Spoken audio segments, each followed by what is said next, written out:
สบายดี FC ไก่ขนมหวานเนาะมาสนฐานะเรื่องไก่วันนี้เขาจะมาบอกเรื่องไก่กินอาหารหน่อยหรือว่าไก่เบื่ออาหารเนาะมีสาเหตุได้เนี่ยควรเหตุแนวใดหนึ่งเขาติดตามเช็คเบิ่งอาการไก่มีอาการป่วยบ่เงาบ่มีอาการเป็นหวัดคอดังขี้เขียวขี้ขาวหนาซีดเนาะหรือว่ามีอาการต่างๆกดเช็คเบิ่งอาการสองเบิ่ง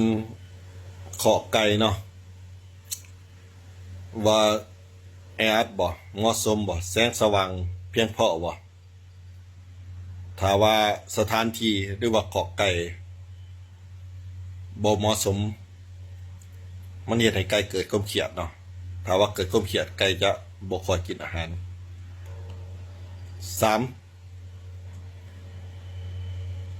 ไก่ถ้ามีพยาธิถ้าว่ามีพยาธิหลายเนาะมันเฮ็ดให้ไก่เฮาบ่สมบูรณ์จอยเฮ็ดให้เบื่ออาหารเนาะควรจับไก่ถ่ายพยาธิเป็นประจำสี่ให้กินวิตามินเสริมเนาะในกลุ่มวิตามิน B12 กับ B ลวกห้าถ้าเฮ็ดซี่คอเนี่ยแล้วผ่านไปแล้วไก่ยังมีอาการกินข้าวน้อยเบื่ออาหารเนาะควรจับไก่ออกกำลังกายปั๊มนวดไปแข่งไปโหลดเนาะเพื่อให้ร่างกายมันเผาผลาญพลังงานก็เฮ็ดให้มันต้องการอาหารเนี่ยมันสิกินเองเนาะถ้ามันมีการใส่ให้งานเผาผลาญพลังงานเนาะในการเกลืออาหารต้องเกลือเป็นเวลาเนาะเช้าเทื่อนึงแรกเทื่อนึงเนาะบกเนาะ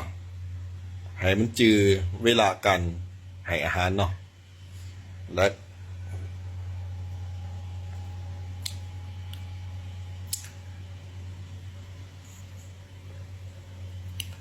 เอา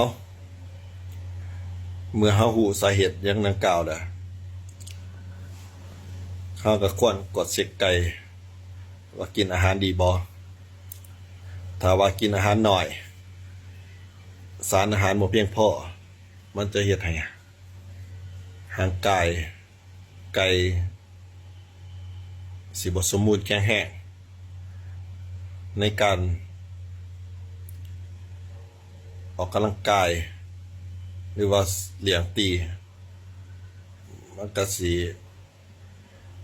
บ่สามารถเต็มที่เนาะหรือว่าป่วยไปเลยเนาะถ้าว่าบ่แข็งแรงเนาะมีหยังฝากกดไลค์กดแชร์ไข่ไก่ขนมหวานเนี่ยเด้อใครมีหยังคอมเมนต์ก็คอมเมนต์